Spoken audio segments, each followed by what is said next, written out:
आज द्वादशी कक्षा राजनीति विज्ञान विषय के हम खंड अ के और इकाई 2 आधुनिक राजनीतिक अवधारणाओं के अंतर्गत राजनीतिक सामाजिकरण शीर्षक लेसन पढ़ेंगे।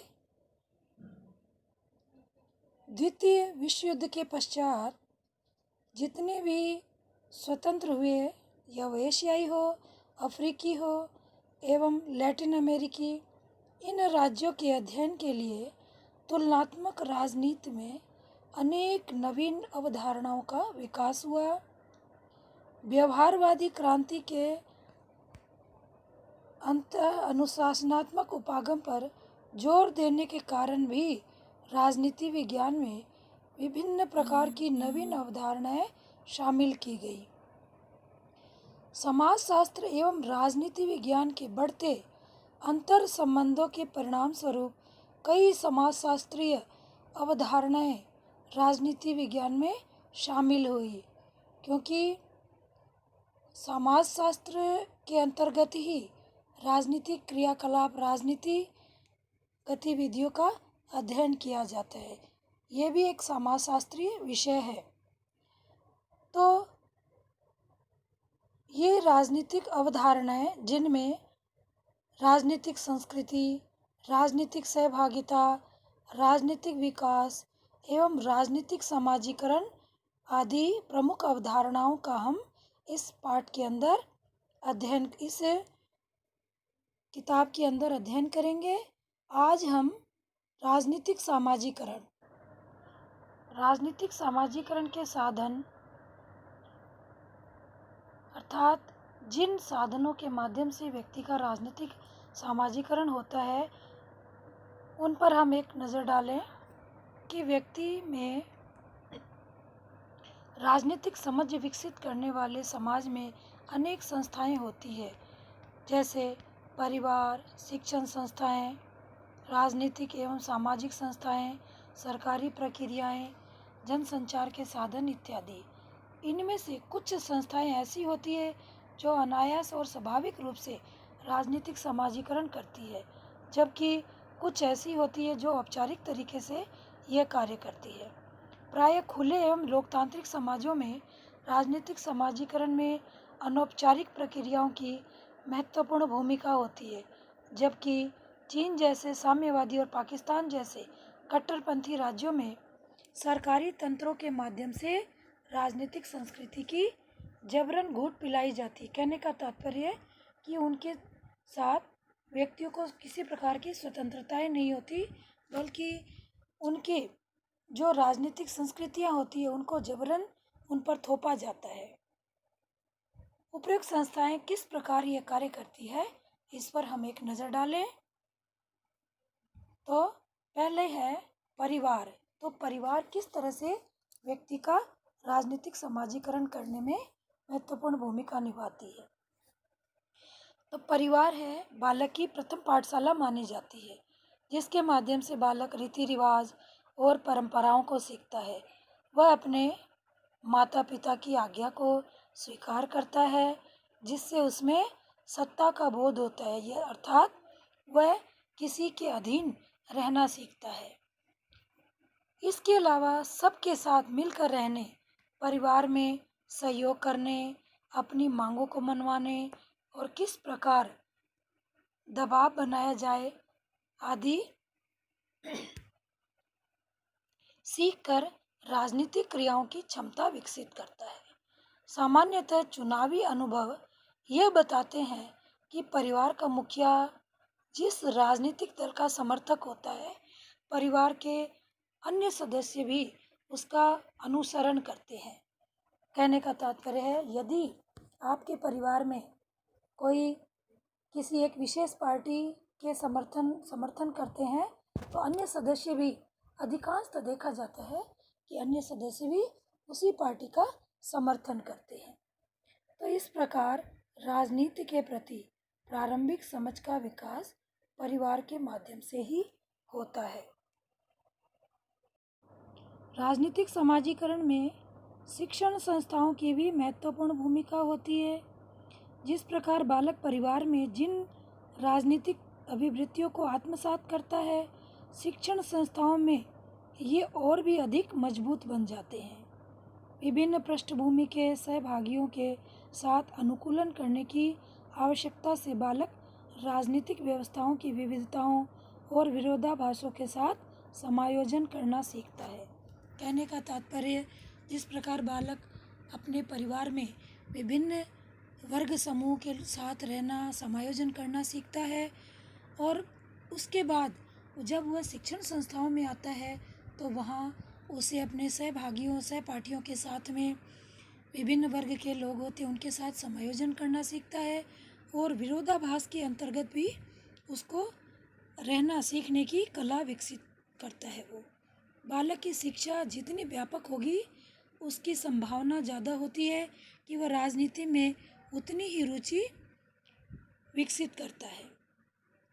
लेकिन शिक्षण संस्थाओं का पाठ्यक्रम कैसा है, उसकी मित्र मंडली कैसी है, अथवा शिक्षकों का राजनीतिक व्यवस्था के प्रति दृष्टिकोण और वैचारिक अभिमुखीकरण कैसा है, यह सब तत्व भी राजनीतिक समाजीकरण को प्रभावित करते हैं। जैसे शिक्षण संस्थाओं में यदि वर्तमान समय की जो सरकार होती है, यदि उसके समर्थन की होती है, तो व्यक्ति में भी, बालक में भी उसी प्रकार की भावनाओं का विकास होता है, क्योंकि शिक्षक अपने आचरण एवं अन्य विभिन्न तरीकों से अपने विद्यार्थियों को अपनी विचारधारा की ओर प्रेरित करने का प्रयास करता है। अगला बिंदु है राजनीतिक दल। राजनीतिक दल अपनी नीतियों, विचारधारा और कार्यक्रमों के माध्यम से समाजीकरण का महत्वपूर्ण कार्य करते हैं। यद्यपि लोकतांत्रिक देशों एवं साम्यवादी, सर्वाधिकारवादी, साम्यवाद का मतलब है कि वहाँ एक ही पार्टी फलती फूलती है, वहाँ अन्य पार्टियों को विकसित होने का अवसर प्रदान नहीं किया जाता। सारे अधिकार एक ही पार्टी विशेष के पास संरक्षित होते हैं। तो सर्वाधिकारवादी राज्यों में राजनीतिक दलों की भूमिका भी अलग अलग होती है। ऐसे राज्यों में समाजीकरण के साधनों पर राज्य का कठोर नियंत्रण होता है। वहाँ जनता को विभिन्न प्रकार की स्वतंत्रताएं नहीं होती है, जबकि लोकतांत्रिक राज्यों में राजनीतिक दलों की बहुलता होती है। जैसा कि हमारे देश में, हम प्रजातांत्रिक देश में रहते हैं और यहाँ भी विभिन्न प्रकार की पार्टियाँ पाई जाती है। और अगला है राजनीतिक दल। राजनीतिक दल अपनी विचारधारा और कार्यक्रमों के माध्यम से समाजीकरण का महत्वपूर्ण कार्य करते हैं। यद्यपि लोकतांत्रिक देशों एवं साम्यवादी, सर्वाधिकारवादी राज्यों में राजनीतिक दलों की भूमिका अलग अलग होती है। ऐसे राज्यों में समाजीकरण के साधनों पर राज्य का कठोर नियंत्रण रहता है, जबकि लोकतांत्रिक राज्यों में राजनीतिक दलों की बहुलता होती है और वे स्वतंत्रता पूर्वक अपने अपने विचारों के अनुरूप समाजीकरण के लिए स्वतंत्र होते हैं। अगला बिंदु है राष्ट्रीय प्रतीक। विभिन्न राष्ट्रीय प्रतीकों जैसे राष्ट्रीय ध्वज, राष्ट्रगीत, राष्ट्रीय गणतंत्र दिवस समारोह, सेना की परेड, इन विभिन्न साधनों के माध्यम से राजनीतिक व्यवस्था तथा राजनीतिक आदर्शों के प्रति नागरिकों में आस्था का भाव विकसित किया जाता है। अपने देश के प्रति त्याग और समर्पण का भाव यानी राष्ट्रवाद की भावना विकसित करने का प्रयत्न किया जाता है। अगला बिंदु है जनसंचार के साधन। और वर्तमान समय में जनसंचार के साधन समाचार पत्र, टीवी, रेडियो आदि व्यक्ति के राजनीतिक ज्ञान को तथा उसके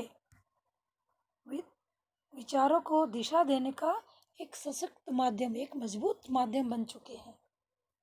और भारत में ऐसा माना जाता है कि चुनाव आजकल मीडिया के दफ्तरों से लड़ा जाता है। ऐसे में विभिन्न कार्यक्रमों से जनमत को प्रभावित करने का प्रयत्न किया जाता है। इस तरह राजनीतिक समाजीकरण किसी देश की राजनीतिक व्यवस्था को प्रभावित करने वाला एक महत्वपूर्ण कारक होता है। समाज की राजनीतिक संस्कृति को निर्धारित करने में राजनीतिक समाजीकरण की महत्वपूर्ण भूमिका होती है। किसी देश में नागरिकों व सरकार के मध्य अंतःक्रिया का अभाव पाया जाता है और वहीं किसी और देश में सरकारों के कार्यों और नीतियों को प्रभावित करने में नागरिकों की महत्वपूर्ण भूमिका होती है।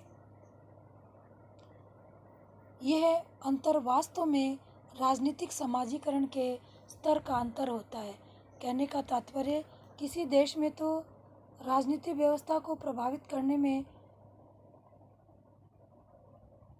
नागरिकों का बिल्कुल अंतःक्रिया का बिल्कुल अभाव पाया जाता है।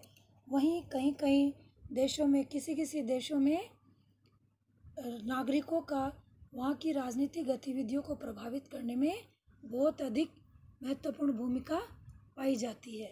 तो ऐसा वहाँ की राजनीतिक व्यवस्थाएं, वहाँ की सरकार, उन सब के प्रभाव के कारण, उन सब के कारण ऐसा पाया जाता है। अब एक बार हम इस पाठ के महत्वपूर्ण बिंदुओं को दोहरान कर लें कि राजनीतिक समाजीकरण का उद्देश्य व्यक्तियों की राजनीतिक व्यवस्था की शिक्षा प्रदान करना है। कहने का तात्पर्य कि राजनीतिक समाजीकरण का उद्देश्य क्या है कि व्यक्तियों को राजनीति से जुड़ी हुई विभिन्न प्रकार की गतिविधियों, क्रियाकलापों, व्यवस्थाओं की शिक्षा प्रदान करना। यही शिक्षा राजनीतिक व्यवस्था को सुचारू संचालन में सहायक बनती है। दूसरा बिंदु, राजनीतिक समाजीकरण के साधन है परिवार, शिक्षण संस्थान, राजनीतिक दल, राष्ट्रीय प्रतीक व जनसंचार के साधन। इन सब साधनों के माध्यम से व्यक्ति का राजनीतिक समाजीकरण संपन्न होता है। अगला है, शिक्षण संस्थाओं में विद्यार्थी की शिक्षा जितनी व्यापक होगी, उसका राजनीतिक समाजीकरण उतना ही सुदृढ़ होता है।